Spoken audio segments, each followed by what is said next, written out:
Они готовы поставить на кон свою жизнь ради детей. Они пожертвуют всем ради своих детей. Даже если они сердятся на своих детей, если они поучают или наказывают их, то это только из-за их сильной любви к детям, только потому что они не хотят, чтобы их дети оступились.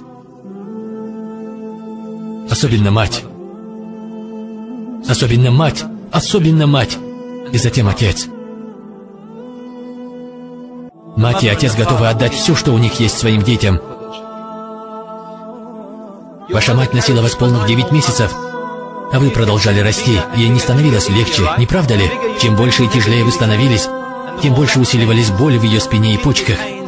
Затем начинают проявляться побочные эффекты, повышенный уровень холестерина, диабет, происходят изменения в ее теле, и она уже не сможет быть такой, как прежде. И все это из-за вас. А мы забываем об этом.